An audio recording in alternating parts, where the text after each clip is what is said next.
আ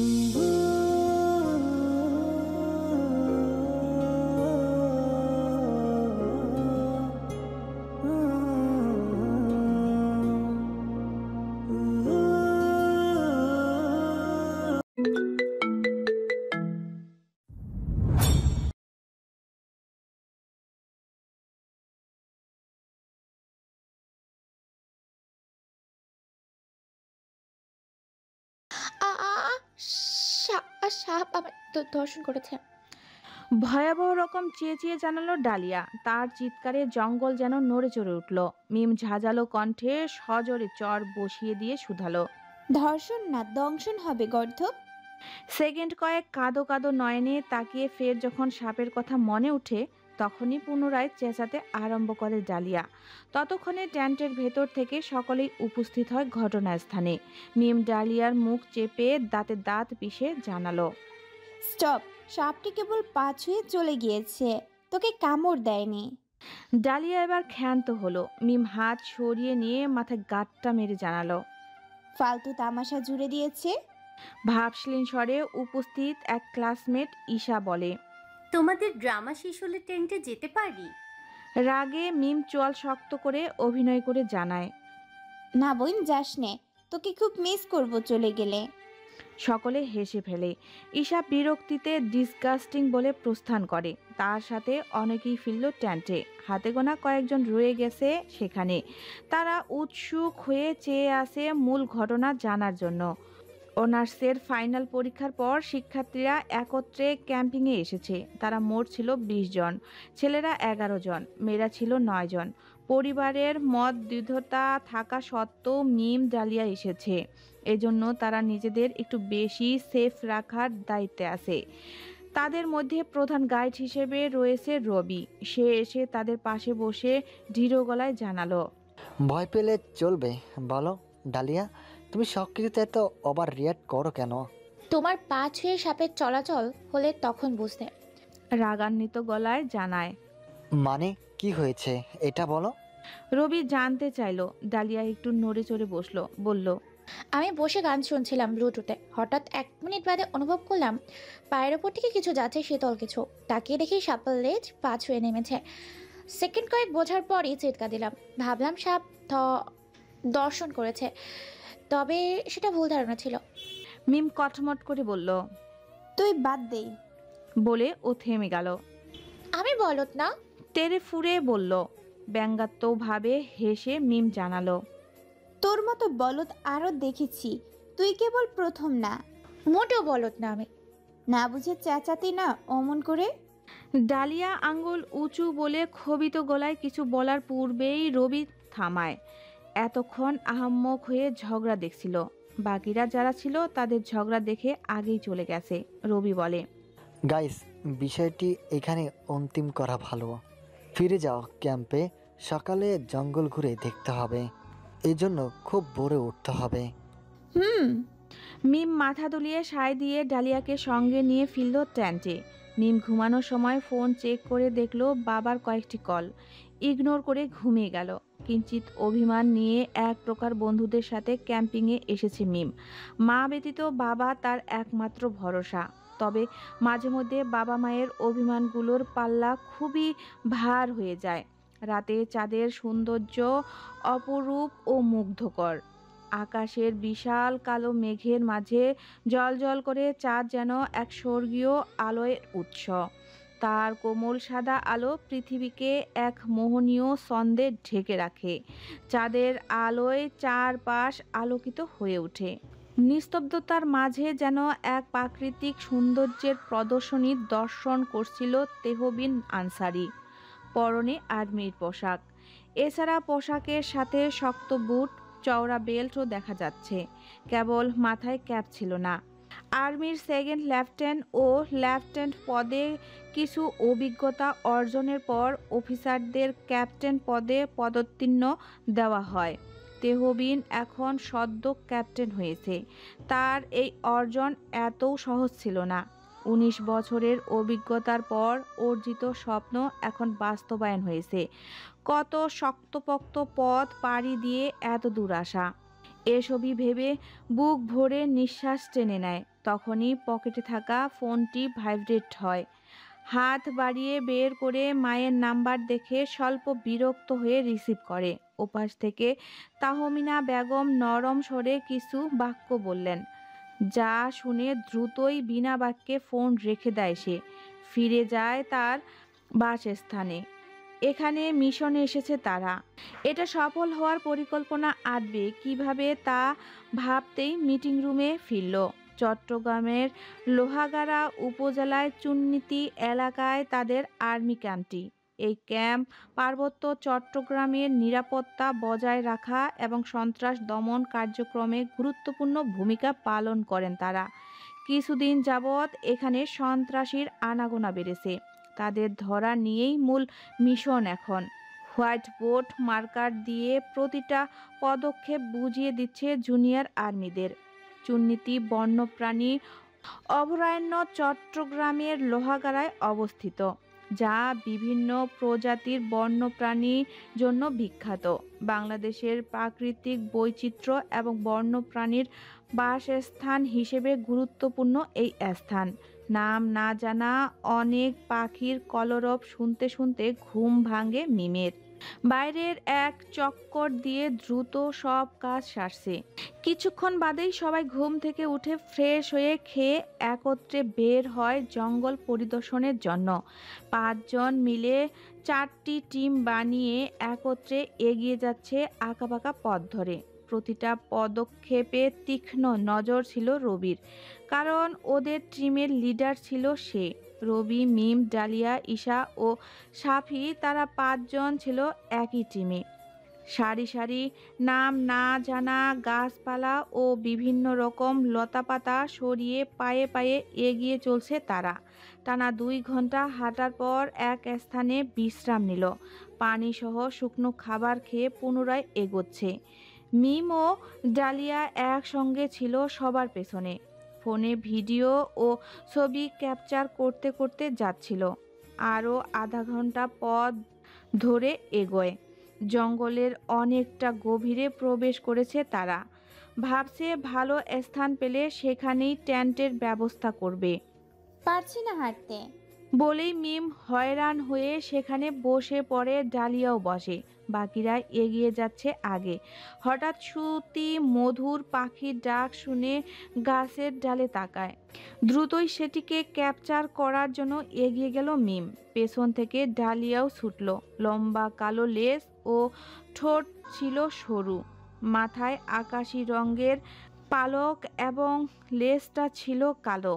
আকাশি ও কালো রঙের কম্বিনেশনে পাখিটি দারুণ সুন্দরী। ক্যামেরা ফোকাস করে ক্যাপচার করার পূর্বেই পাখিটি ডাক দিয়ে স্থান ত্যাগ করলো। উড়ে অন্য স্থানে গিয়ে আসন নিল। এটি দেখে মিমো ছুটল পিছু। পা টিপে টিপে কাছে এসে জুম করে ছবি তোলার সঙ্গে সঙ্গে শুকনো পাতায় পা পিছলিয়ে মুখ থুবড়ে পড়ল। একেবারে পড়ে গেছে এমনটি নয়, ডাল থেকে পিছলিয়ে গড়াগড়ি খেয়ে নিচে যেতে লাগলো। কত দূর গিয়ে গাছের ডালপালার শিকড়ে এক পা আটকে নিচের দিকে মাথা পা উপরে ঝুলছে। এমতো অবস্থায় ডালিয়ার চেঁচামেচিতে সবাই সেখানে উপস্থিত। মিম ঝুলন্ত অবস্থায় সর্বশক্তি দিয়ে চিৎকার করলো। অদ্ভুত, পড়ে গিয়ে চিৎকার করলো না, ঝুলে চিৎকার করছে। একবার চিৎকার দিয়ে চোখ পিটিয়ে খুলে মাথা পেছনের দিকে কাত করে দেখে আশেপাশে আর্মি পোশাক পরিহিত অর্ধনগ্ন কয়েকজন যুবক তার পানে উৎসুক দৃষ্টিতে তাকিয়ে আছে। চওড়া রাস্তার ন্যায় পাহাড়ি ঝর্ণায় পানি সেই স্থান থেকে বয়ে আসছে। সেই পানিতেই যুবকগুলো গোসল করছিল। আচমকা একটি মেয়েকে উড়ন্ত অবস্থায় গড়াগড়ি খেয়ে ঝুলতে দেখে কেউ কেউ নগ্ন শরীরেই বস্ত্র পেঁচাতে ব্যস্ত। মিম চিৎকার থামিয়ে দ্রুত চোখ বন্ধ করে নেয়। রীতিমতো তার পরনের গেঞ্জিতে কোমর থেকে গড়িয়ে স্বল্প ফাঁকা হতে যাচ্ছিল। পিঠে ব্যাগের ফিতা দ্বারা বাধা পেয়ে পুরোপুরি সরে যায়নি, ততটুকু মিম হাত দিয়ে ধরে রেখেছে। জিন্স তো সরে যাওয়ার ওয়ে নেই, এই জন্য সে চিন্তামুক্ত। এইখানে ঝুলতে হলো। বিড়বিড়িয়ে বলল মিম, চোখ জোড়া বন্ধ করে অপরাধী গলায় শুধালো। Please help me. ততক্ষণে বাকিরাও উপর থেকে তাকে দেখছে। অন্য পথ ধরে সকলে নিচে নামতে শুরু করেছে।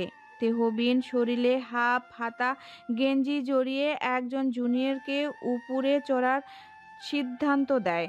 তার নির্দেশে অনুযায়ী ছুরি হাতে উপরে চড়ে গাছের শিকড় ছুরি দ্বারা কেটে দিতেই মিম নিচে পড়ে যাওয়ার ভয়ে দ্বিতীয়বার চিৎকার দিতেই তেহবিন পাজা কোলে ধরে ফেলে। মুহূর্তেই চিৎকার থেমে গেল তার। সেকেন্ড কয়েক পর পিটপিটে চোখ মেলতেই তেহবিনের সুশ্রী সুদর্শন আদল দেখে কিঞ্চিত মুগ্ধ দৃষ্টিতে তাকালো। পরপরই তেহবিন কোনো সুযোগ না দিয়ে সোজাভাবে দাঁড় করালো তাকে। ইতিমধ্যে সকলে সেখানে উপস্থিত। রবি ও ডালিয়া অস্থির হয়ে মিমকে পর্যবেক্ষণ করছে। কোথাও আঘাতের চিহ্ন না পেয়ে স্বস্তি পেল। এরপর এগিয়ে এসে তেহবিনকে জানালো। আপনাকে ধন্যবাদ স্যার। ক্যাপ্টেন তেহবিন আনসারি। রসকসহীন কাঠখোট্টা কণ্ঠে নিজের নাম সহ পরিচয় জানালেন সে। আপনাকে ধন্যবাদ ক্যাপ্টেন, আমি রবি। হাসার চেষ্টা করে ফের বলল। Camping group right? প্রশ্ন করল তেহবিন। হ্যাঁ। বিনা বাক্যে এগিয়ে গেল তেহবিন। একজন জুনিয়রের নিকট এসে জানালো। ওকে, ফাঁকা স্থানে টেন্টের ব্যবস্থা করতে বলো। জি ক্যাপ্টেন। তেহবিন প্রস্থান করল। জুনিয়র ওসমান রবিকে সৌজন্যবোধ বজায় রেখে জানালো। আপনারা ওই ফাঁকা স্থানে টেন্ট করবেন। এই এরিয়ার সন্ত্রাসীর আনাগোনা বেড়েছে, জঙ্গলে থাকা সেফ হবে না। আমাদের পাশাপাশি থাকলে বিপদে সাহায্য করতে পারবো। ধন্যবাদ। রবি মুস্কি হেসে জানায়। মিম পেছন থেকে তেহবিনের এতটা গম্ভীর অ্যাটিটিউড দেখে কিছুটা বিরক্ত হলো। যতটুকু তেহবিনকে দেখা যাচ্ছে দেখছে সে দূর থেকে, তবে পুরোপুরি অপছন্দের তালিকায় রাখে না। খুবই মজাদার ক্যারেক্টারের সঙ্গে পরিচয় হয়েছে। আরও মজাদার করে তুলবে যতক্ষণ না তার বিষয়ে পুরোপুরি জেনে উঠছে। টেন্টের সব ব্যবস্থা করে রান্নার জোগাড় করে সকলে একত্রে। দুপুরের হার শেষ করতে করতেই 4টা বেজে যায়। এখন আর জঙ্গলে যাবার উপায় ছিল না, কারণ তাদের নিষেধাজ্ঞা আরোপণ করেছে তেহবিন। আর্মি ক্যাম্পের অনেকটা দূরে ছিল তাদের টেন্ট। তাদের প্রয়োজনীয় জিনিসপাতি চাহিদা অনুযায়ী নিচ্ছে স্টুডেন্টরা। কোনো প্রকার মতামতবিহীন দিচ্ছে সেগুলো। এই তো একটু আগে মিম একাই গিয়েছিল লবণ নিয়ে আসতে। ছোট্ট বয়াম হাতে আর্মি ক্যাম্পের সামনে দাঁড়িয়ে উকিঝুঁকি দিচ্ছিল ভেতরের দিকে। আচমকা তেহবিন ভেতর থেকে বেরিয়ে আসার সময় মুখোমুখি হয় তারা। এতে হঠাৎ করে তেহবিনের চেহারা সামনের দর্শন হওয়াতে মিম ঘাবড়ে গিয়ে নিজেকে সামলে নিল। তেহবিনের উৎসুক চাহনিতে মিম দ্রুত বয়াম এগিয়ে ধরে আমতা করে নিচু স্বরে শুধায়। একটু হবে? তেহবিন গম্ভীর গলায় চোয়াল শক্ত রেখে পাল্টা প্রশ্ন করে। হোয়াট? লবণ? ঝটপট উত্তর তার। তেহবিন মিমের উত্তর শুনে সামনের দিকে অগ্রসর হলো বিনা বাক্যে। ওসমানকে হাঁকিয়ে ডেকে নিল এবং মিমের নিকট পাঠালো। জি মিস, বলেন কি প্রয়োজন? লবণ। ওসমান মৃদু হাসি প্রদান করে বয়ামটি নিয়ে ফিরে গেল ভেতরে। ফিরে এসে বয়াম ভর্তি লবণ সহ এগিয়ে দিল। ভদ্রতাসূচক হাসি হেসে মিম বলল। ধন্যবাদ ভাইয়া। ঈষৎ হৃদয়ে আহত অনুভব করল ওসমান ভাইয়া ডাক শুনে। প্রথম মুহূর্তে মিমকে ছেলেদের বেশভূষায় দেখেছিল। এখন হাঁটু অবধি গোল গাউন ও চুড়িদারে বেশ সুন্দরী, স্নিগ্ধ লাগছে তাকে। অমন মেয়ের গোলাপি ন্যায়ের কোমল ওষ্ঠদ্বয় থেকে ভাইয়া ডাক মেনে নেওয়া কষ্টদায়ক। ওসমান মিথ্যা হাসি ফুটিয়ে প্রস্থান করল। মিম চলে এসেছে তাদের টেন্টে। বিকেলে সকলে মিলে খেলাধুলায় মগ্ন ছিল। দূর থেকে ছোট চিলেকোঠার ভেতর থেকে তেহবিন সেটা দেখছিল। আর্মি ক্যাম্পের সদস্য ছিল 50 জন। ছোট চিলেকোঠার বাদে বাহিরেও শক্তপোক্ত টেন্ট লাগিয়ে থাকছিল জুনিয়রদের মাঝে অনেকেই। এর আগেও এখানে ক্যাম্পিংয়ের জন্য স্টুডেন্ট এসেছিল 10 জন। 2 জনের মৃত্যু হয়েছিল সন্ত্রাসীদের হামলায়। তখন সে এখানে উপস্থিত ছিল না। নিউজটি এখানে আসার পর জানতে পেরেছে। এজন্য এসব স্টুডেন্টদের নিরাপত্তা দায়ভার এখন তার। সন্ধ্যার পরপরই রাতের রান্নাবান্না সেরে একত্রে আগুন জ্বালিয়ে বসেছিল সকলে। হালকা শীত ও হালকা গরমের কম্বিনেশনে বটে, তাই আগুনের থেকে দূরত্ব বজায় রেখে বসেছে সকলেই। রবি গান গাচ্ছে আর বাকিরা শুনছে। কেউ বা চ্যাটিংয়ে ব্যস্ত, আবার কেউ কলে কথা বলছে প্রিয়জনের সঙ্গে। মিম ভীষণ রকম মিস করছে তার বাবাকে। অভিমান এক প্রকার কল দিতে বাধা সৃষ্টি করছে। হঠাৎ তাদের মাঝ থেকে উঠে মিম চিলেকোঠার দিকে অগ্রসর হয়। সাফি কোথাও যাচ্ছে জানতে চাইলে সে বলে সরিষার তেল আনতে। রাতের বেলায় সরিষার তেল দিয়ে কি হবে এই প্রশ্ন করার পূর্বেই মিম অনেকটা দূর এগিয়ে যায়। চিলেকোঠার বাহিরে দাঁড়িয়ে বন্ধ দরজায় টোকা দিতেই ভেতর থেকে আলী নামের এক জুনিয়র দরজায় হালকা খুলে জিজ্ঞাসা করলো, কিছু প্রয়োজন? মিম প্রথমে বলতে না পেরে ইনিয়ে বিনিয়ে শেষে বলল, সরিষার তেল লাগবে। সন্ধ্যার নজরে কিঞ্চিত তাকিয়ে ভেতরে এসে সরিষার তেলের বোতলটি মিমের হাতে তুলে দিল। ফিরতে লাগলো সে। ফের মনে হলো আরেকটি জিনিস চাইতে হবে, নয়তো তেল নিলেও কোনো লাভ হবে না। দ্রুতই দরজার নিকটে এসে কড়া নাড়ল। বক্তব্যের এই পর্যায়ে এসে তেহবিনকে থামতে হলো। বিরক্তিতে চোখ মুখ কুঁচকালো সে। আলী উঠে ফের দরজা খুলে দিল। মিম অনুরোধ সরে শুধালো, মুড়ি হবে? হ্যাঁ, দিচ্ছি।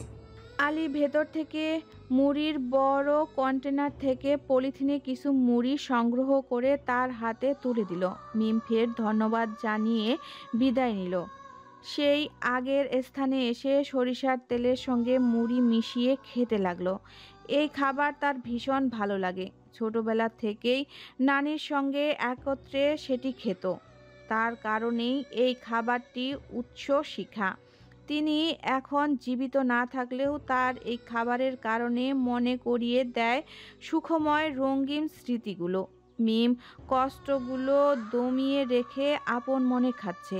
পাশ থেকে ঈশা চলে যাওয়ার সময় পলিথিনের ভেতরে খাবারটি দেখে নাক ছিটকিয়ে বলল, কি খাচ্ছ এসব বাবুর জন্য? মিম চোখ রাঙিয়ে তাকাতেই ঈশা বিরক্ত বোধ নিয়ে এক প্রকার পালিয়ে গেল। সে মিমের রাগের ধারণা রাখে, এই জন্য বেশি ঘাটালো না। ডালিয়া পাশে বসে তার সঙ্গে মুড়ি খাচ্ছে।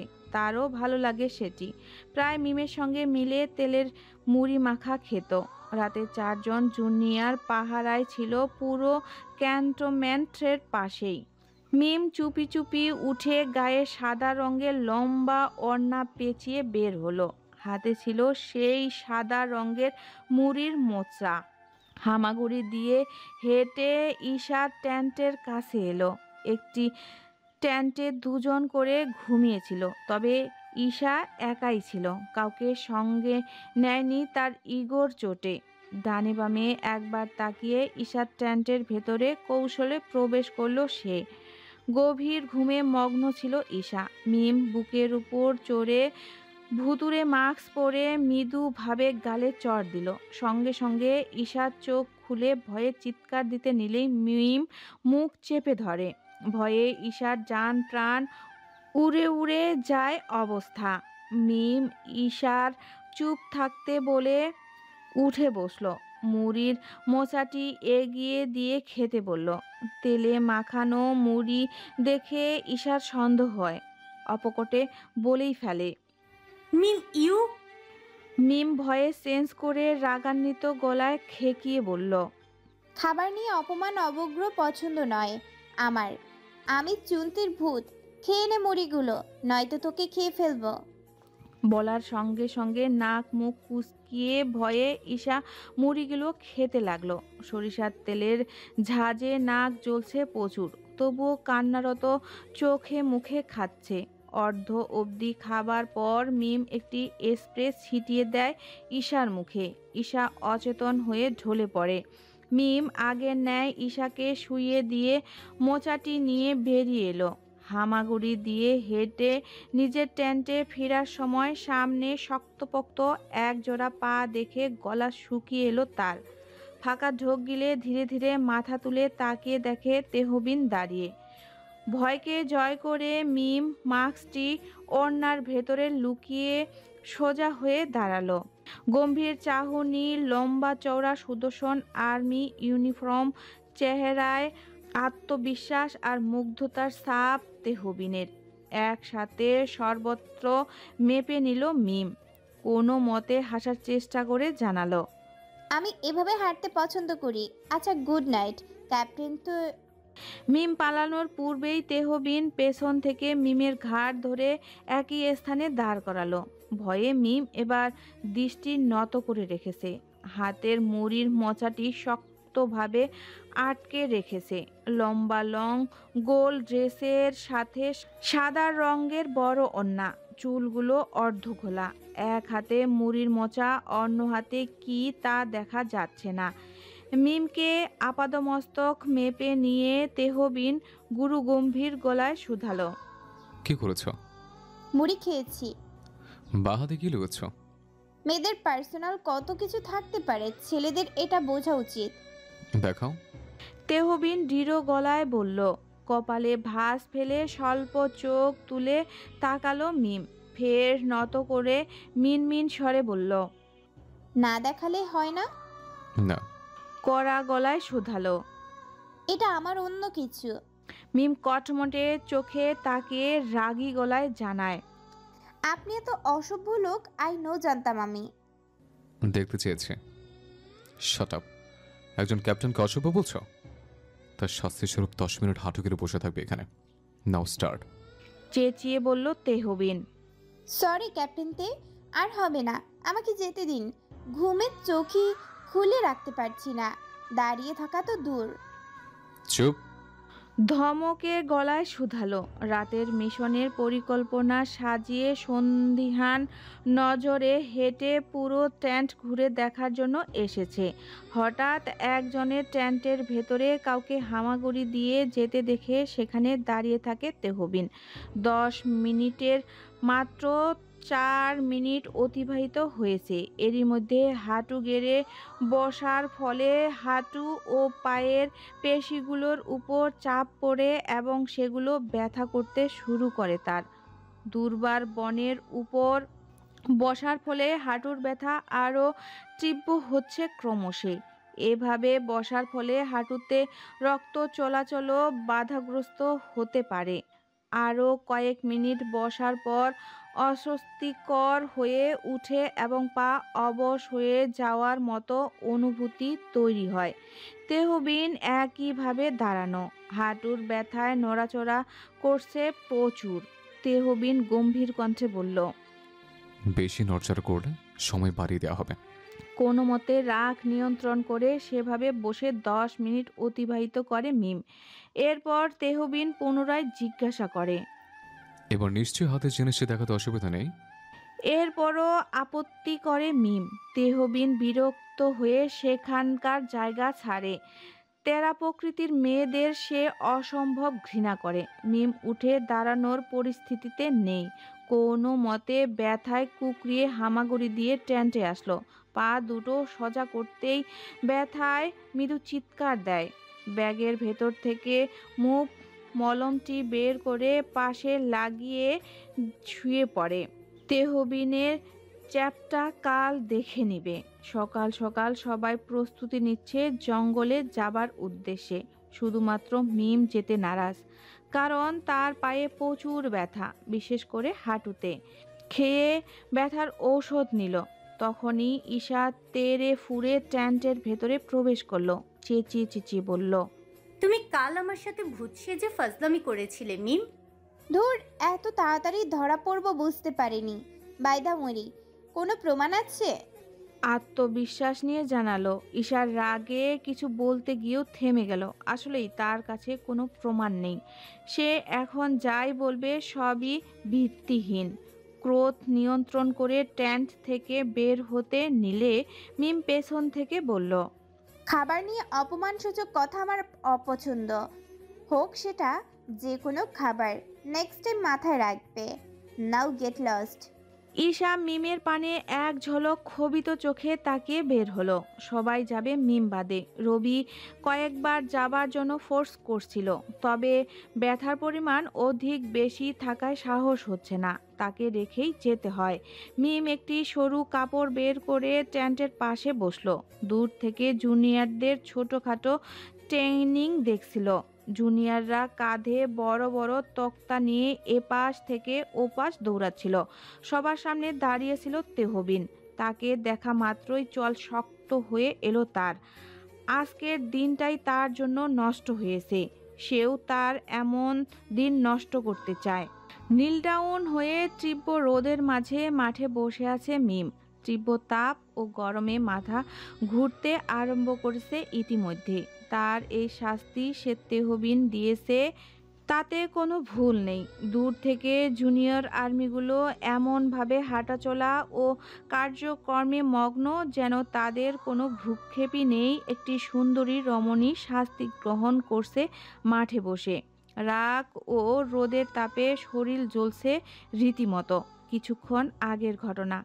একা একা বসে থাকার ফলে বোরিং অনুভব হচ্ছে। এজন্য ব্যাগের ভেতর থেকে পানির রং ও তুলি নিয়ে বসে যায় আঁকিবুকি করতে। প্রথমে বিশাল দানবের ন্যায় একটা গরু এঁকেছে, সেটা মনে ধরেনি, যার ফলে ফেলে দিয়ে পুনরায় আঁকতে আরম্ভ করেছে। এবার আঁকবে তেহবিনকে।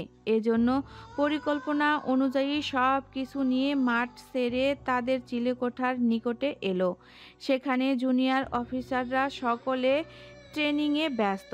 আসন করে বসে মনোযোগ দিয়ে আঁকছে। বারবার তেহবিনকে দেখার ফলে এই দৃষ্টি ওসমান আলী সহ বাকিদের নজর এড়ায়নি। তেহবিনও খেয়াল করেছে। টানা 15 মিনিট তুলি চালানোর পর অবশেষে শেষ হলো। একটু জোরেই হাস্যমুখে বলল, আঁকা শেষ? এই কথাটি কানে গেল সকলের। তেহবিন বড় ও লম্বা পা ফেলে হেঁটে এগিয়ে এসে শো মেরে নিয়ে গেল তার ড্রয়িং বইটি। মিম দ্রুত উঠে দাঁড়িয়ে ভীতিকর চোখ মুখে বইটি নিতে চাইলে কপালে শাহাদত আঙ্গুল ঠেকিয়ে আটকায় মিমকে।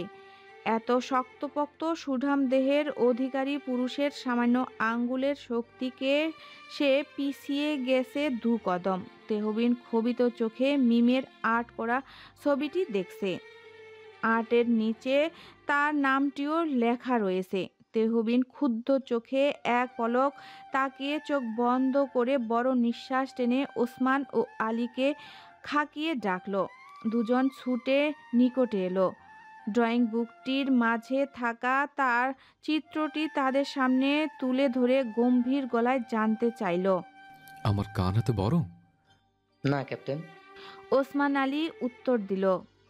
নাকের ছিদ্র চোখের মতো এত বড়? এবার আলীকে প্রশ্ন করলো।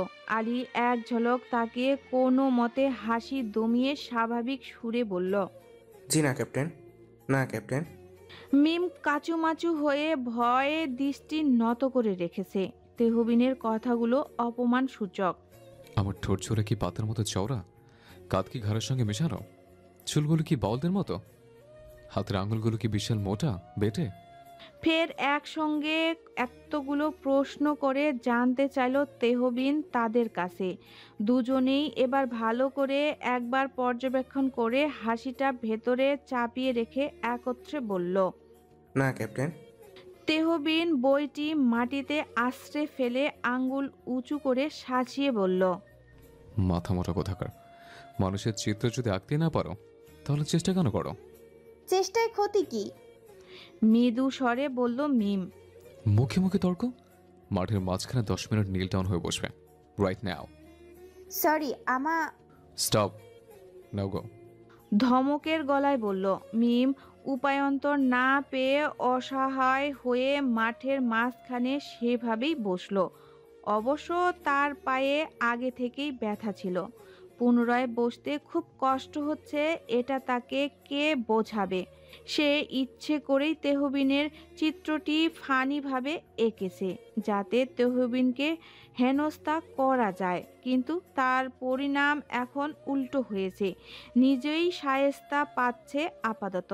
টানা 6 মিনিট বসার ফলে পা ও শরীর ব্যথায় জ্বলছে। বারবার নড়াচড়া করছে এদিকে সেদিকে। ঘেমে অস্থির অবস্থা মিমের। তেহবিন দূর থেকে আর চোখে কয়েকবার দেখেছে, তবে সরাসরি তাকায়নি। আলী ও ওসমান পাশাপাশি দাঁড়িয়েছিল। তাদের মায়া জন্মায় মিমের জন্য। ওসমান একটু আড়ালে কোমল গলায় বলল, ক্যাপ্টেন, রোদের তাপে শেষে ডিমটাই না ফেটে যায়। উৎসুক চাহনিতে তাকায় তেহবিন। ওসমান ভাষা সংযত করে জানালো, মানে মেয়েটার নাম মিম, এই জন্য ডিম বলেছি। বলতে বলতে থামলো সে। তেহবিনকে যেমনি ভয় পায় তেমনি সম্মানও করে, এই জন্য রাগান্বিত হবে এরূপ কথন তাকে বলবে না। এবার পাশ থেকে আলী বলল, নীলডাউনে প্রচুর ব্যথা, সেদিন ক্যাপ্টেন, মেয়েটা অসুস্থ হয়ে যাবে। আলীর কথায় মিমের পানে এক পলক তাকিয়ে দেখে তার মুখশ্রী করুণ দেখাচ্ছে। তেহবিনের ঈষৎ মায়া জাগে হৃদয়ে। রাশ ভারী গলায় বলে, উঠতে বলো। বলেই চিলে কোঠায় প্রবেশ করলো। আলী ও ওসমান এক প্রকার দৌড়ে এগিয়ে এলো মিমের নিকট। তাদের আসতে দেখে মিম শক্তপোক্ত মুখশ্রী নিয়ে সোজা হয়ে বসলো। ওসমান হাসি মুখে জানালো, উঠে পড়ো, তোমার শাস্তি মাফ। মিম স্বাভাবিকভাবে তাকিয়ে মেকি রাখ নিয়ে বলল, নিশ্চয়ই আপনাদের প্রবচনের ফলে শাস্তি মাফ করেছে। ওসমান ও আলী একে অপরের পানে তাকালো। আলী বসে জানালো, ভুল বুঝো না মিম, ক্যাপ্টেন একটু কঠিন মানুষ হতে পারে, তবে তার হৃদয় নরম। একটুও না। বলেই উঠে দাঁড়াতে গেলে ব্যথার ফলে পড়ে যায়। তারা দুজন তাকে ধরে ট্যান্টের ভেতরে পৌঁছে দিল। পানি খাওয়িয়ে মিমকে শান্ত করে তারপর ফিরল তারা দুজন। দূরবীনের সাহায্যে তেহবিন সব ভেতর থেকে দেখছিল। এমন স্থানে দূরবীনটি স্থাপন করা, বাহির থেকে বোঝার উপায় নেই যা ভেতর থেকে কেউ দূরবীনের সাহায্যে তাদের দেখছে। তবে কথোপকথন শুনতে পায়নি। মিম অনেকটা অসুস্থ অনুভব করে, পা যেন অবশ হয়ে গিয়েছে। সোজা করে মেলে ব্যথায় কুকড়ে উঠছে বারবার। বিড়বিড় করে তেহবিনকে যত প্রকার বরদোয়া আছে সব দিচ্ছে মিম। সন্ত্রাসীর আওতাধীন রয়েছে চুন্তি সন্ত্রাসীরা সাধারণত হিংস্রতা, অপহরণ, চাঁদাবাজি এবং বিভিন্ন অপরাধমূলক কর্মকাণ্ডে জড়িত থাকে। তারা প্রায়ই স্থায়ী ব্যবসায়ী, রাজনীতিবিদ এবং সাধারণ জনগণকে ভয়ভীতি দেখিয়ে অর্থ আদায়, অবৈধ অস্ত্র চালান এবং মাদক চোরাচালানের মাধ্যমে অর্থ উপার্জন করে থাকে।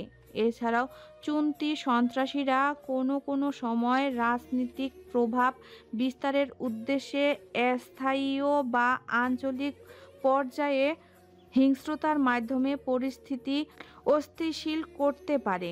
তাদের লিডার সানোয়ার উদ্দিন 20 বছরের অভিজ্ঞতা সম্পূর্ণ বাজে সন্ত্রাসী। তিনি রাজনৈতিক দলের পাতি নেতা হবার দরুন এখনও পর্যন্ত সে ধরা ছোঁয়ার বাহিরে। তার একমাত্র ছেলে নাসির উদ্দিন তার এই কাজে সম্পূর্ণরূপে যুক্ত। বাবার পরে তিনি হাল ধরবেন। বড় মিটিংয়ের আসর বসিয়েছিল তারা। সেখান থেকে বেরিয়ে গাড়িতে উঠে বসলো বাবা ছেলে। সেখানেই কথোপকথন হচ্ছে তাদের। তেহবিন ক্যাপ্টেন কড়া পাহারায় ঘেরাও করে রেখেছে চুন্তি জঙ্গল। আমাদের চাঁদাবাজি বন্ধ ইতোমধ্যে। মাদকদ্রব্য অস্ত্র পাচার করার উপায় কি আব্বু? তিনি ক্ষোভে দীর্ঘশ্বাস ছেড়ে বললেন, আমার 20 বছরের অভিজ্ঞতায় এমন কখনো হয়নি। কারো সাহস ছিল না আমাকে আটকানোর। পথে যে এসেছে সরিয়ে দিয়েছি। পরিস্থিতি হাতের বাইরে আব্বু। জঙ্গল তেহবিনের অধীনে। তেহবিনের বাবার নাম কি? মেজর তানভীর আনসারি। তার ঠোঁটে নোংরা ও রহস্যময় হাসি দেখা গেল। ব্যঙ্গ করে বলল, বাবার মতো ছেলেও মরবে খুব শীঘ্রই। মানে? প্রশ্নসূচক দৃষ্টিতে তাকায় নাসির। আপাতত চাঁদাবাজি পাচার বন্ধ রাখো, সময় অনুযায়ী সব কৌশলে করব। ঠিক আছে। টানা 4 ঘন্টা বিশ্রাম নেওয়ার পরে পায়ের ব্যথা নিয়ন্ত্রণে এসেছে। ট্যান্ট থেকে বেরিয়ে চিলেকোঠার পানে রাগান্বিতভাবে তাকিয়ে উল্টো দিকে ধীরে ধীরে হাঁটতে আরম্ভ করলো। উদ্দেশ্য পাশের ঝর্ণার কাছে যাবে। একা একা কতক্ষণ বা বসে থাকবে। তেহবিনকে আপাতত ঘাটাতে চায় না, আবারও এত সহজে ছেড়েও দিবে না। পায়ের ব্যথা আরও নিয়ন্ত্রণে এলে তবেই আবার নতুন পরিকল্পনা আঁটবে। 5 মিনিটের পথ অতিক্রম করে ঝর্ণার কাছে এলো। বিভিন্ন গাছের মাঝে পাশেই রয়েছে একটি বড় পেয়ারা গাছ। এখন পেয়ারার মৌসুম না থাকার ফলে 12 মাসের পেয়ারার গাছ হিসেবে গণ্য করে মিম। পেয়ারাগুলো বেশ বড় ও লোভনীয়। মিম নিজের লোভ সামলাতে না পেরে ওড়না কোমরে বেঁধে আহত পা নিয়ে গাছে উঠতে লাগলো। সে চট্টগ্রাম শহরের মেয়ে না হলেও গাছের ওঠার অভিজ্ঞতা আগে থেকেই রয়েছে। নানা বাড়ি বরিশাল গ্রামে হবার সুবাদে গাছে ওঠার অভিজ্ঞতা ছিল, তাই দ্রুতই উঠে নিচু ডালের কাছের পেয়ারাগুলো পেরে অন্যায় পুড়ে ডালে বসেই খেতে আরম্ভ করলো, পা ঝুলিয়ে ঝুলিয়ে। আচমকা পায়ের জোরে টান অনুভব করতেই মুখ থুবড়ে মাটিতে পড়ে গেল। জোরে চিৎকার করে উঠল। পেয়ারাগুলো বক্ষের কাছে পড়ল, ফলে কিছুটা ব্যথা অনুভব হয়। ক্ষোভিত চোখ মুখে মুখ তুলে তাকাতেই তেহবিনকে দেখে উঠে বসেই ক্ষুব্ধ গলায় বলল, আমার সাথেই কেন টাক খাচ্ছেন বারবার? কি বললে? দাঁতে দাঁত পিষে বলল তেহবিন। মিমের ফের লিল ডাউন হওয়ার ইচ্ছে নেই, এই জন্য রাগ নিয়ন্ত্রণ করে মিম সরু ঢোক গিলে নরম স্বরে বলল, ব্যথা পেয়েছি, এভাবে না ফেললেও পারতেন। গাছের উপর কি করছিলে? নিশ্চয়ই নাচছিলাম না আমি, দেখেছিলেন না আপনি? তেরা উত্তর দিল মৃদু স্বরে। কি? পেয়ারা খাচ্ছিলাম। মিনমিন স্বরে জানালো। এটা যে গোসলের স্থান জানো তুমি? মিম উৎসুক চোখে তেহবিনের পানে তাকায়। পরনে আর্মি প্যান্ট ও সাদা রঙের হাফ হাতা গেঞ্জি, কাঁধে ছিল তোয়ালে। বোঝাই যাচ্ছে সে গোসল করতে এখানে এসেছে। তবে মিম নজর সরিয়ে নিয়ে আশেপাশে দেখে জানালো, গোসলের সাইনবোর্ড কোন দিকে তা একটু বলবেন? তেহবিন রাগে ক্ষোভে চোখ বন্ধ করে ফের মেলল। এরূপ মুখশ্রী দেখে মিম ভয়ে দ্রুত বলে উঠল, সরি আমি জানতাম না, চলে যাচ্ছি। বলেই পেয়ারাগুলো কুড়িয়ে এক প্রকার পালিয়ে যেতে লাগলো। ফের কি যেন মনে করে থেমে তেহবিনের নিকট ফিরে এসে একটি পেয়ারা হাতে গুজে দিয়ে বলল, সরি, ভুলে গিয়েছিলাম। ফের ছুটে পালালো। যতক্ষণ না চোখের আড়াল হচ্ছে তেহবিন কিঞ্চিত আহম্মক হয়ে তাকিয়ে আছে মিমের যাওয়ার পানে। দৃষ্টির আড়ালে যেতেই তেহবিন হাতের পেয়ারার পানে তাকালো। গোসলের জন্য এসেছিল সে। মিমকে পেতনিদের মতো পা ঝুলিয়ে গাছের ডালে বসে পেয়ারা খেতে দেখে দ্রুতই পা ধরে টেনে নিচে আনলো। মেয়েটা যে তাকে ভয় পায় এটা নিশ্চিত, তবে যথেষ্ট দুষ্টু প্রকৃতির মিম, সেটা বোঝা হয়ে গিয়েছে তেহবিনের। নয়তো এমন বিকৃত কদাকার ছবি কেউ আঁকতে পারে? জলজান্ত সুদর্শন মানুষটিকে চিত্রের ন্যায় ভূতের আকারে রূপান্তরিত করেছে। চুন্তি শহরের সন্ধ্যার এক অসাধারণ রূপ নিয়ে আসে। দিনের আলো ক্ষীণ হয়ে আসার সঙ্গে সঙ্গে চারপাশে ছড়িয়ে পড়ে এক ছন্ন নীরবতা। আকাশের রং ধীরে ধীরে নীলচে আভা থেকে গাঢ় বেগুনি আর লালচে রঙে রূপান্তরিত হয়। চারিদিকে জ্বলে ওঠে ছোট ছোট বাতি। দোকানপাট, ঘর বাড়ি আলোকিত হয়ে ওঠে, যা পুরো শহরে এক উষ্ণ আভা ছড়িয়ে দেয়। শহরের আশপাশে ছড়িয়ে থাকা পাহাড় এবং গাছপালা সন্ধ্যার এই সময়ে আরও মায়াবী হয়ে ওঠে। কিছু কিছু জায়গায় হয়তো মসজিদ থেকে আজানের সুর ভেসে আসে, যা চারপাশের পরিবেশকে শান্ত ও পবিত্র করে তোলে। সেই সঙ্গে হালকা শীতল বাতাস এবং গাছের পাতায় পাতায় ফিসফিস শব্দ, সব কিছু মিলে সন্ধ্যার চূর্ণিকে এক মায়াবী আবহ প্রদান করে। আজানের সঙ্গে সঙ্গে একত্রে সকলে ফিরে আসে টেন্টে। সবার শরীর ক্লান্তি ছিল বিধায় বিশ্রাম নিচ্ছে। ডালিয়া, সাফি ও ঈশা মিমকে সাহায্য করছে রাতের রান্নার কাজে। আজকে তাদের উপর দায়িত্ব পড়েছে। ভুনা খিচুড়ি রান্না হবে। চাল বাড়িয়ে দিয়েছে। আর্মিদের রাতের জন্য নিমন্ত্রণ করবে রবি। আহত পা নিয়েই কাজ সম্পূর্ণ করে মিম। রান্না শেষ হয় 10টা নাগাদ। রবি ঢালা বিছানা বিছিয়ে সবাইকে বসার সুযোগ করে দেয়। তাদেরও ডেকে আনা হয়। ক্যাপ্টেন এখানে আসবে না, এটা ওসমান আলী সহ বাকিরাও জানে। এজন্য তার খাবার পাঠিয়ে দেওয়া হয়। ওয়ান টাইম থালার মধ্যে মিম সযত্নে খাবার সার্ভ করে দেয় তেহবিনের জন্য। সবার খাবারের তুলনায় তার খিচুড়ির রং ছিল টকটকে লাল। ঝামেলা পাকিয়েছে তাতে কোনো ভুল নেই। ওসমান তেহবিনের খাবার নিয়ে দিয়ে আসলো। খিচুড়ির রং এমন লালচে দেখে তেহবিন সন্দেহান নজরে তাকায়, জিজ্ঞাসা করে, এটা সার্ভ করেছে কে? মিম। খাবো না, কাপ নুডলস খাবো। বলেই হিটারে গরম পানি বসায়। ওসমান কপাল কুঁচকে তাকিয়ে জানতে চাইল, টেস্টি হয়েছে, আপনি খেতে পারেন ক্যাপ্টেন। তেহবিন এক ঝলক তাকিয়ে দৃঢ় গলায় জানালো, আমার হয়ে তুমি এক লোকমা খেতে পারো। ওসমান তেহবিনের কথা ফেলে না, উৎকণ্ঠে বলে, খেয়েছি আমি, তবে আপনার কথায় এক লোকমা খেতে প্রস্তুত। বলে লোকমা মুখে তোলার পূর্বেই তেহবিন বাধা দিল। ওয়েট। কথাটা বলে জুসের একটি বোতল নিকটে রেখে ফের বলে, এখন খাও। ওসমান উৎসাহিত হয়ে এক লোকমা তুলে নিতেই উগরিয়ে তা বাড়িয়ে ফেলে দেয়। ঝালে ঠোঁট জিহ্বা জ্বলছে। তেহবিন স্বাভাবিকভাবে জুসের বোতল এগিয়ে দিয়ে বলে, এটা খাও, ঝাল কমবে। দ্রুত বোতল নিয়ে ঢকঢক করে সম্পূর্ণ শেষ করে নিল। ফোঁস ফোঁস করতে করতে বলল, এটা কি ছিল? এমন তো লাগেনি আমাদের খিচুড়ি। মিমের স্পেশাল খিচুড়ি ছিল আমার জন্য, নিশ্চয়ই প্রচন্ড ঝাল। শুধু ঝাল না, লবণে তেতো। তেহবিন মেকি হাসে। কাপ নুডলসের মধ্যে গরম পানি ঢেলে ঢাকনা দিয়ে জানালো, ওই পিচ্ছি মেয়েটি আমাকে সাহায্য করতে চেয়েছিল, বাট সে ভুলে গেছে আমি পাথায় পাথায় চলতি ক্যাপ্টেন তেহবিন আনসারি। গর্বিত গলায় শুধালো, সরি ক্যাপ্টেন, আমি বুঝতে পারিনি। কিঞ্চিত লজ্জাবোধ নিয়ে নিচু স্বরে বলল, no problem, now you go. Osman বেরিয়ে এলো প্লেট নিয়ে। বাইরে বের হয়ে দূর থেকে মিমকে দেখে রাগে ফুঁসছে। খিচুড়ির প্লেটটি পানির মধ্যে ফেলে হাত ধুয়ে টেন্টে ফিরল। আপাতত এই বিষয়ে মিমকে কিছু জানাতে চায় না।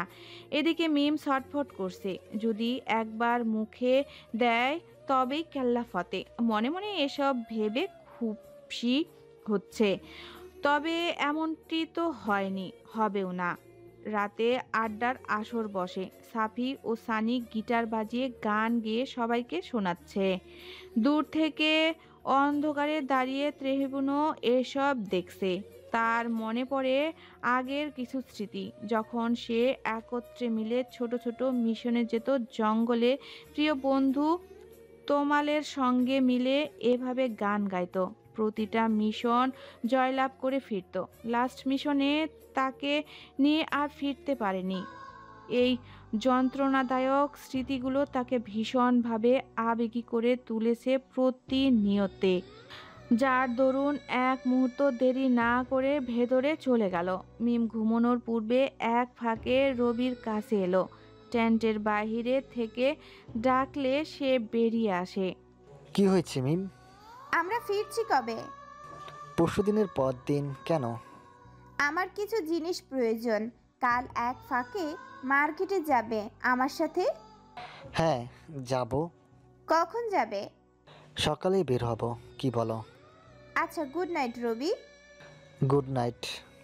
সূর্যোদয় এক অনন্য এবং মুগ্ধকর দৃশ্য। যখন পূর্ব দিগন্তে প্রথম সূর্যের আলো দেখা যায়, পূর্ব আকাশ যেন সোনালি রঙে রাঙিয়ে ওঠে। সূর্যের নরম আলো ধীরে ধীরে পাহাড়ের গায়ে ছড়িয়ে পড়ে, আর গ্রামটি প্রতিটি কোণ আলোকিত হয়ে ওঠে। পাখিরা তখন গাছে গাছে গান গায়, ভোরের শান্ত বাতাসে মিশে যায় তাদের মিষ্টি সুর। এই সময়ে চারপাশে ছড়িয়ে থাকে শান্তির আবেশ, আর গ্রামের মানুষরা ভোরের এই সৌন্দর্যের নতুন দিনে প্রেরণা খুঁজে নেয়। চুন্তির এই প্রকৃতির সৌন্দর্য যেন মনে শান্তি এবং প্রশান্তি এনে দেয়, আর হৃদয়কে পরিপূর্ণ করে তোলে আনন্দে। সকাল সকাল রওনা হয়েছে মিম ও রবি। সকালের সৌন্দর্য দেখতে দেখতে এগোচ্ছে পথ ধরে। মেন রাস্তার আসার পর ভাগ্যক্রমে গাড়ির দেখা মিলে। সেটিতে চড়ে চুন্তির বাজারে এলো। মিম তার যাবতীয় সব জিনিস কিনে নিচ্ছে। সকাল সকাল মানুষের ভিড় একটু বেশি ছিল। আনমনে একটি ব্যান্ডেজ কিনে ব্যাগে রাখতে রাখতে বের হতেই ভুলকর্মে নাসিরের সঙ্গে ধাক্কা লেগে যায়। ব্যাগটি সিটকে পড়তেই মিম উঠে নিয়ে বারবার সরি বলে তাকে। নাসির কেবল মিমকে দেখতে ব্যস্ত ছিল। তার বলা দুবার সরি কান অবধি আদৌ পৌঁছিয়েছে কিনা সন্দেহ। সর্বপ্রথম মিমের মায়াবী চেহারা চোখে পড়ে। তার মিশ্রণ ও দীপ্তিময় ত্বকে এক ধরনের কোমলতা আর উজ্জ্বলতা, যা তাকে আকর্ষণীয় করে তুলেছে। তার চোখ দুটি গভীর ও মায়াময়, যেন তার মনে সব অনুভূতি প্রতিফলিত হয় সেখানে। তার কপালে ছোট ছোট চুলগুলো স্নিগ্ধ সুবাস বাতাসে ছড়িয়ে পড়ে। কোমল হাসি দিয়ে বারংবার সরি বলছে, যা তাকে আরও প্রাণবদ্ধ করে তোলে। তার স্বাভাবিক চলাচল, ব্যবহারে বিনিময়ে ছোঁয়া এবং কথার ধরনে খুঁজে পায় এক ধরনের মাধুর্য। নাসিরকে পলকহীনভাবে চেয়ে থাকতে দেখে কিছুটা অপ্রস্তুত হয় মিম, আর চোখে আপাতমস্তক মাপল সে। তাকে দেখে এক প্রকার গুন্ডা ছেলে মনে হচ্ছে। গায়ের রং হলদেটে, তবে মুখশ্রীতে এক ধরনের রুক্ষতা রয়েছে, যা অন্যদের মনে ভয় মেশানোর সম্মান তৈরি করে। চোখে একটা গভীর ও দৃঢ় দৃষ্টি, যা বলে দেয় সে সহজে হার মানার মানুষ নয়। তার ভ্রু একটু মোটা আর কপাল উঁচু, আর ঠোঁটে কোনো রকম হাসি ছিল না।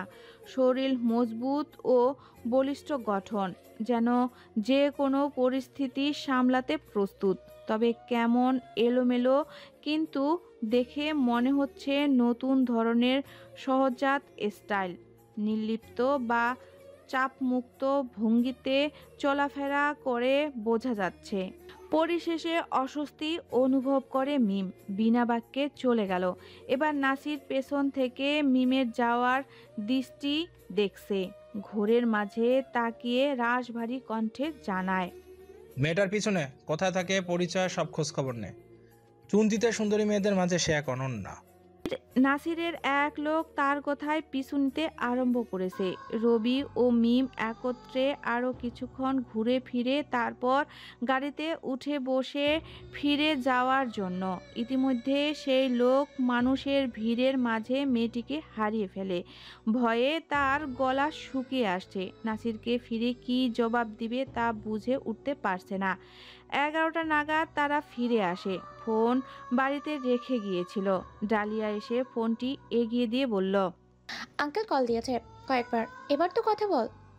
প্রয়োজন বোধ করছি না। কাট কাট কণ্ঠে জানালো। ডালিয়া বিরক্ত হয়ে কিছু বলল না। নিশাদ মিম তালুকদার, বাবা অবসরপ্রাপ্ত মেজর জিয়া তালুকদারের একমাত্র মেয়ে। মা 5 বছর আগে ক্যান্সারে মৃত্যুবরণ করেছে। অনার্সের ফাইনাল পরীক্ষার পর বাবার অমতে বন্ধুদের সঙ্গে ক্যাম্পিংয়ে এসেছে। বাবার সঙ্গে তেমন বনিমানা নেই মেয়ের। যথেষ্টই চঞ্চল, চালাক ও দুরন্ত প্রকৃতির মেয়ে মিম, এটুকু জানা গেছে ক্যাপ্টেন।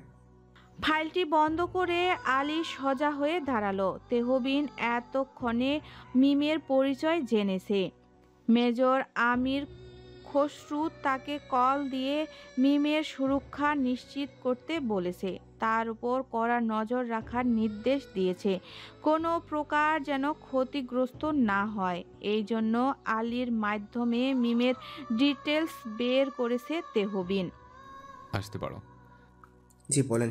বলেই বেরিয়ে গেল আলী। তেহবিন অন্যমনস্ক হয়ে ভাবছে কিছু একটা। মেজর জিয়া তালুকদার নামটি এর আগেও বহুবার শুনেছে, কিন্তু কথায় সেটা আপাতত তার মস্তিষ্কের বাইরে। মাঝ রাস্তায় মেয়েটাকে হারিয়ে ফেলেছে কথাটি শুনে ক্ষেপে গেল নাসির। কালো বর্ণের ঠোঁট জোড়া দিয়ে ঘন ঘন সিগারেট ফুঁকছে সে। কিভাবে তাকে খুঁজবে এই বিষয়ে চিন্তিত। তার সব চেলাপেলাদের নির্দেশ দিলেন মেয়েটাকে খুঁজে বের করার জন্য। সানোয়ার উদ্দিন ছেলের পাশে এসে বসলেন, জানালেন, রাতে জঙ্গলের রাস্তা ধরে ট্রাকে তরমুজ সংগ্রহ করে নিয়ে যাবে টেকনাফ। এটা কি সম্ভব হবে? ধরা পড়লে লোকদের মেরে ফেলবে, না থাকবে প্রমাণ, না নিতে পারবে জবানবন্দি। এতটা সহজ বলে মনে হচ্ছে না আব্বু। সব কিছু এত সহজ নয়, সহজ করে দেখতে হয়। তুমি পারবে, আমার বিশ্বাস আছে। আপনিই তো বললেন আপাতত বন্ধ থাকবে, হঠাৎ আজই কেন? বড় অফার হাতছাড়া করা যাবে না, এতে আমরা ক্ষতিগ্রস্ত হব। তুমি নিশ্চয় চাও না আমাদের ক্ষতি হোক? আচ্ছা, আমি ব্যবস্থা করছি। কিছুটা চিন্তিত স্বরে বলল নাসির। তিনি থামলেন, ফের বললেন, শুনলাম কোনো অচেনা মেয়েকে খুঁজছো। হ্যাঁ। ছোট করে জবাব দিল। Carry on. কাঁধে হাত রেখে বাহবা দিয়ে চলে গেলেন তিনি। নাসির রাতের পরিকল্পনার জন্য চক্র সাজাতে বসলেন লোকদের সাথে। টেন্টে ফেরার পর সব মেয়েরা এক স্থানে ও ছেলেরা আলাদা স্থানে গোসলের জন্য এসেছে। খোলা ঝর্ণার পানি পেয়ে প্রায় আধা ঘন্টা সময় নিয়ে মেয়েরা গোসল শেষ করে। টেন্টে ফেরার পর সকলে যে যার মতো কাজে ব্যস্ত। যাদের রান্নার দায়িত্ব ছিল তারা রান্নার কাজ সম্পূর্ণ করে গোসলে গিয়েছে। মিম টেন্টে বসে ফোনে গেম খেলছিল। হঠাৎ পেটে আজগবি শব্দ আসতে নিলে জরুরি ভিত্তিতে ওয়াশরুম যাওয়ার জন্য ছুটল চিলেকোঠার পেছনের দিকে। সেখানে 7টি ওয়াশরুম ছিল। কোনো মতে হেঁটে সেখানে পৌঁছে ওয়াশরুমের কাছে এসে দেখতে পেল সবগুলোতে কেউ না কেউ রয়েছে। পড়ে গেল সে মহা বিপদে। চোখ মুখ কুঁচকে নিজেকে নিয়ন্ত্রণ করার চেষ্টা করছে। হঠাৎ মনে পড়ে চিলেকোঠার ভিতরে একটি ওয়াশরুম রয়েছে, সেটা কেবল অফিসারদের জন্য। মিম দৌড়ে চিলেকোঠার সামনে এসে দাঁড়ালো। ভেতরে উকিঝুঁকি দিয়ে ভেতরে তেহবিনকে না দেখতে পেয়ে সোজা সাপটা ওয়াশরুমের ভেতরে প্রবেশ করলো। এ সময় বাঘ ভূতের ভয়ও যেন হার মানবে। সম্পূর্ণ কাজ শেষ করে যখন বাহিরে বের হবে তখনই তেহবিনের কণ্ঠস্বর শুনে রুহু নড়ে চড়ে উঠল। এখন কিভাবে বের হবে?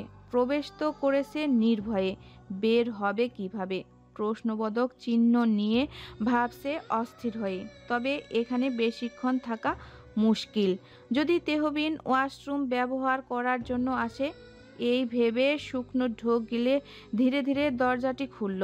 তেহবিন তোয়ালে পেঁচিয়ে উল্টো দিকে মুখ ঘুরিয়ে দাঁড়িয়ে ফোনে কিছু একটা মনোযোগ দিয়ে দেখছিল। মিম পা টিপে টিপে নৈশব্দে বের হয়ে আলমারির পেছনে লুকালো। তেহবিন ফোন রেখে চেয়ারের উপর থেকে প্যান্ট নিয়ে পড়ল। উন্মুক্ত বুকে তোয়ালে দিয়ে চুল মুছতে মুছতে আলমারির নিকট এলো। আলমারি খোলার সময় খেয়াল করলো এক জোড়া পা দেখা যাচ্ছে। পা জোড়া স্থির ছিল না, ভীতিকরভাবে আঙ্গুলগুলো নড়াচড়া করছে।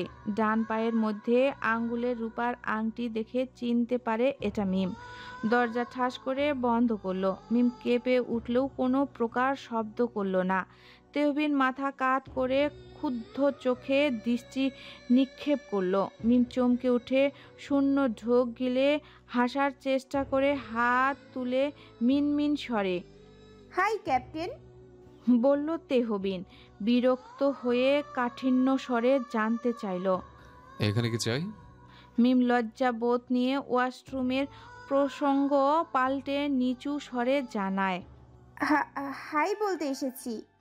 তেহবিন বিক্ষিপ্ত রাগ নিয়ে আলমারির দরজা সজোরে ঘুষি দিয়ে বলল। লায়ার্স। মিম ভয়ে কেঁপে উঠে চোখ বন্ধ করে চটজলদি বলল। ওয়াশরুমে গিয়েছিলাম।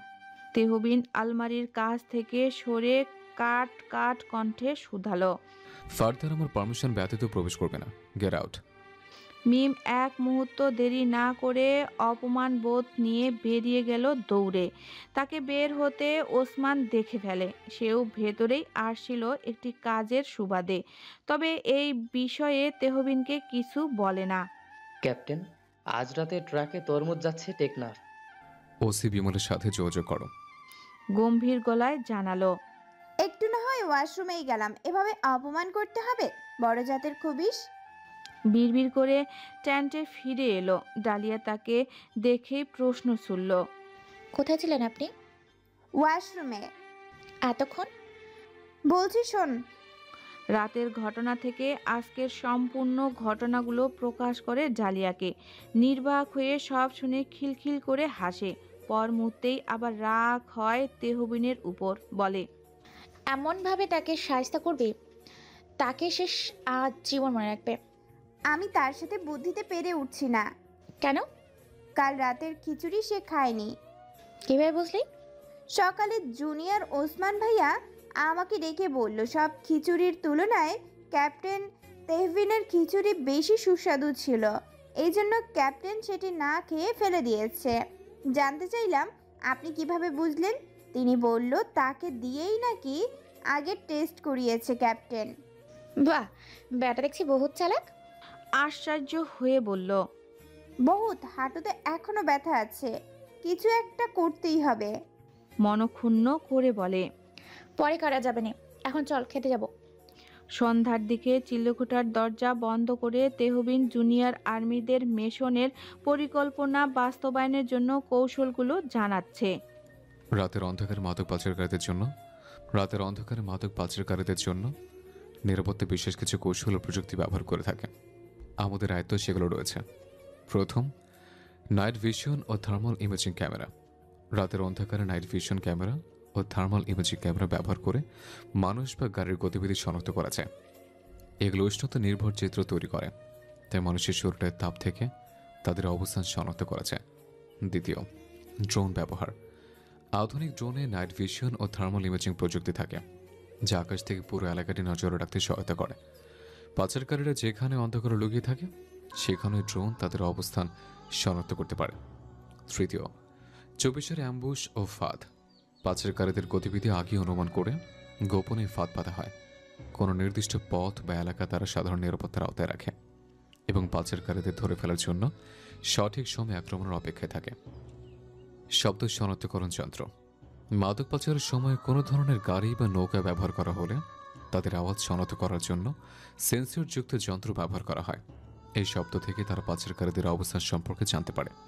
চতুর্থ, মোবাইল ফোন বা রেডিও সিগন্যাল ট্র্যাকিং। অনেক পাচারকারীরা নিজেদের মধ্যে যোগাযোগ করতে মোবাইল বা রেডিও ব্যবহার করে।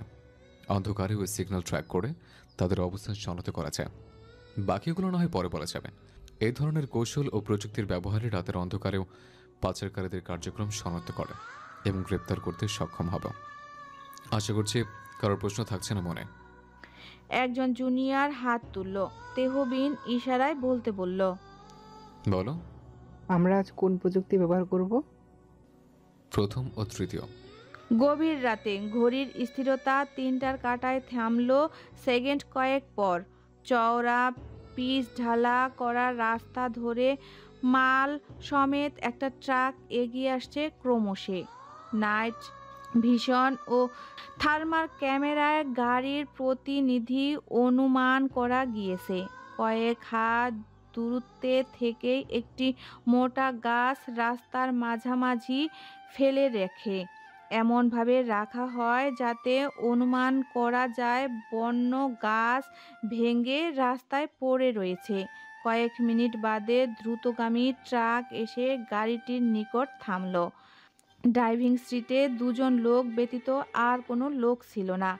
গাড়ির ইঞ্জিন বন্ধ করে নিচে নেমে এলো।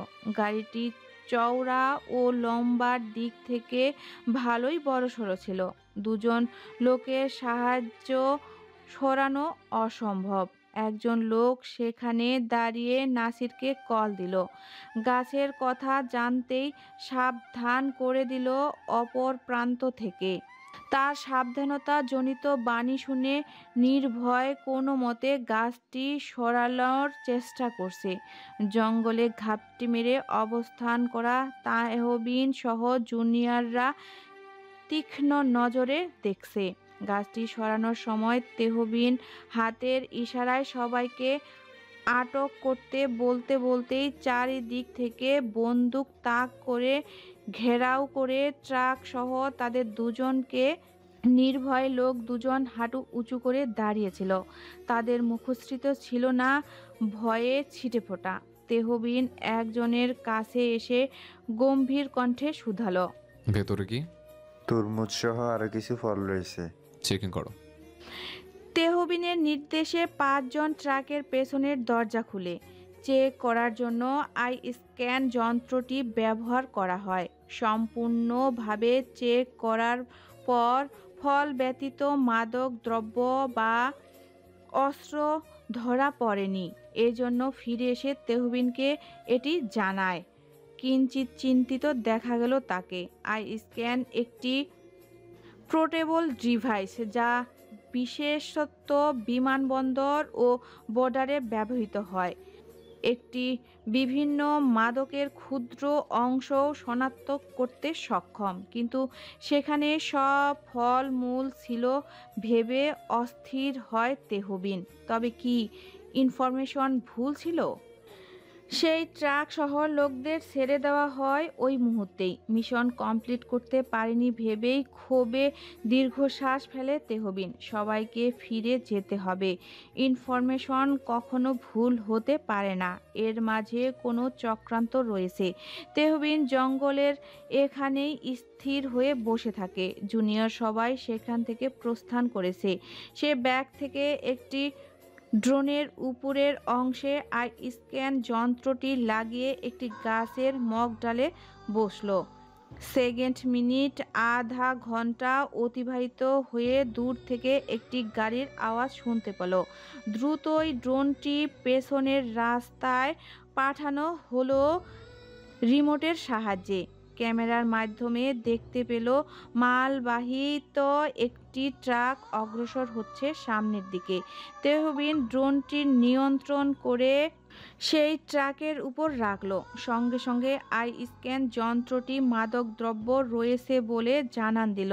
লাল রঙের বাতিটি জ্বলে উঠল। তেহবিনের ঠোঁটে পৈশাচিক হাসি দেখা গেল। ড্রোনটি ফিরিয়ে এনে সেটির মাধ্যমে বোম অ্যাডজাস্ট করে সেটি ট্রাকের নিকট নিয়ে উপরের অংশে রেখে দিল। সেকেন্ড কয়েক পর ট্রাকটি যখন তার রাস্তা অতিক্রম করে আগে চলে গেল, তখনই তেহবিন উপর থেকে লাফিয়ে মাটিতে নেমে এলো। উল্টো দিকে হাঁটার গতিবেগ বাড়ালো। সঙ্গে সঙ্গে একটি বাটনে ক্লিক করলো। সঙ্গে সঙ্গে রাস্তা কাঁপিয়ে বিস্ফোরিত হলো ট্রাক। আগুনের কালো ধোঁয়ায় ঘোলাটে হয়ে এলো আকাশ। দাউ দাউ করে শুনশান রাস্তার মাঝে ট্রাক। সঙ্গে জ্বলে যাচ্ছে ভেতরের অবস্থান করা ট্রাক চালকদের দেহ। পাপীদের শাস্তি এভাবেই দেওয়া উচিত। ভোর সকালের নিউজ মিডিয়া উপস্থিত। সেখানে উপস্থিত হয়েছে পুলিশ। সেখানে জুনিয়র অফিসারদের সঙ্গে তেহবিনও উপস্থিত ছিল। তার স্বভাব শান্ত ও স্বাভাবিক ছিল, যেন সে এই ঘটনার সঙ্গে অবগত নয়। ফরেনসিক বিভাগের লোক এসে তদন্তের মাধ্যমে জানায় মানবদেহ ছিল 2টি। তাদের ছাই সংগ্রহ করে ল্যাবে নিয়ে যাবার সিদ্ধান্ত নেয়। কিভাবে ট্রাকে বিস্ফোরণ হয়েছে এই তদন্ত ব্যস্ত পুলিশ। মিডিয়ারা খবর প্রচারে ব্যস্ত। তেহবিনকে পুলিশ টুকটাক কথা জিজ্ঞাসা করে। সেগুলো উপর ছুঁড়ে ফেলে আসে তার চিলকোঠায়। তখনই ওসমানের মুখোমুখি হয়। সে কিছুটা চিন্তিত হয়ে বলল, ক্যাপ্টেন, ড্রোনের রিমোট পেয়েছি, কিন্তু ড্রোনটি খুঁজে পাচ্ছি না। তেহবিন যেতে যেতে ভাবসলীন সুরে শুধালো, পাবেও না। ওসমান আহম্মক হয়ে যাবার পানে তাকিয়ে রইল। তেহবিনের উত্তর তার মস্তিষ্কে স্নায়ুকোষের উপর দিয়ে গেছে মনে হলো। গাইস, এখানের অবস্থা বিপজ্জনক। আমাদের বাড়ি ফিরে যেতে হবে অতি দ্রুত। রবি সবাইকে ডেকে কথাটি জানালো। ছেলেরা বাদে মেয়েরা আপত্তি করে জানালো তারা এত দ্রুত ফিরবে না। আমাদের সাথেই আর্মি ক্যাম্প রয়েছে, এত ভয় পাচ্ছ কেন রবি? আমরা পরশু চলে যাব। হ্যাঁ, ঈশা ঠিকই বলেছে। আমাদের নিরাপত্তার ব্যবস্থা করবে আর্মিরা। পাশে রয়েছে, সমস্যা কি তাহলে? বুঝতে পারছো না তোমরা? চলে যাওয়াই ভালো হবে আমাদের জন্য। সাফিও সায় দিয়ে জানালো রবির সাথে। মিম এগিয়ে এলো, 2 হাত বগল দাবা করে সাহসী কণ্ঠে শুধালো। শোনো রবি ও সাফি, আমাদের নিরাপত্তা নিয়ে যদি সমস্যা হয় আমরা এই বিষয়ে তাদের সাহায্য নিতে পারি, তবু এতদূর ফিরতে চাই না।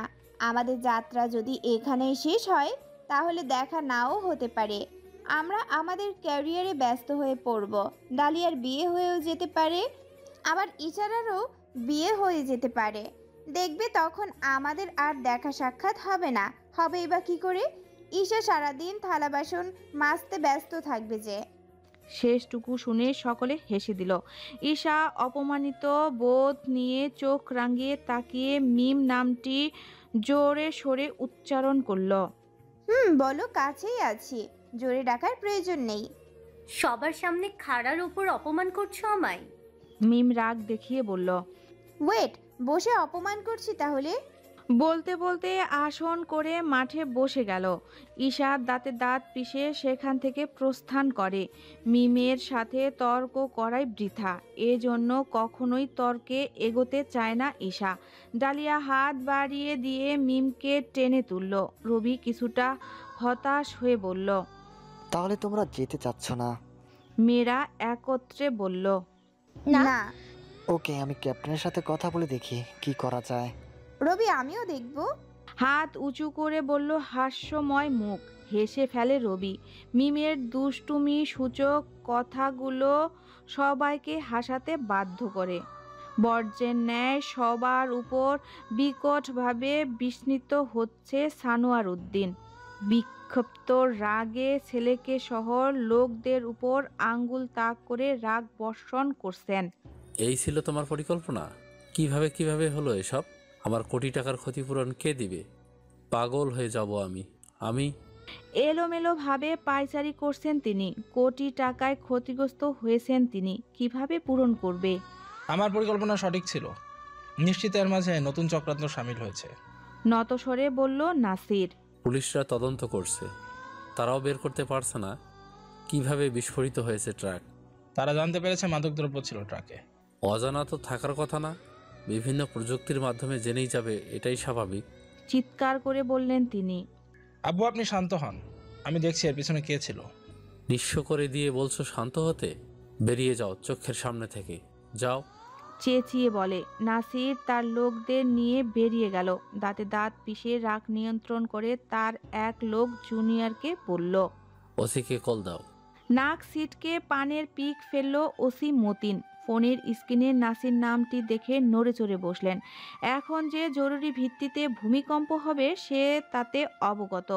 রিসিভ করে হ্যালো বলার সঙ্গে সঙ্গে নাসির তেতে উঠলেন। মোটা টাকা দেয়া হয়নি কি আমাদের পেছনে লাগার জন্য? কে করেছে এসব? শান্ত হন ছোট স্যার, আমি নিজেও জানি কে করেছে এটা। পান চিবোতে চিবোতে বললেন তিনি। ক্যাপ্টেন তেহবিন। কালকে তো আপনাকে ফলের ট্রাক ছড়িয়ে দিয়েছো কইলো, এরপর কে করেছে ওইটা আমি নো জানি। কে করলো এসব? চেঁচিয়ে জানতে চাইল। আমি ইনভেস্ট করেছি, আপনি চিন্তা না করেন।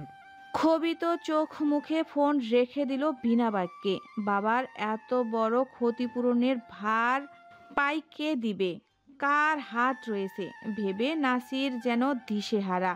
মিমের পায়ে ব্যথা অনেকটা কমেছে, এই জন্য আজ সে তাদের সাথে ক্যাম্পিংয়ে যাচ্ছে। গতকাল উত্তর দিকে গিয়েছিল, আজকে দক্ষিণ দিকে যাবে তারা। একজন দক্ষ জুনিয়র অফিসারকে তাদের সঙ্গে পাঠিয়েছে তেহবিন। সে তাদের নিয়ে কোনো প্রকার রিস্ক নিতে চায় না।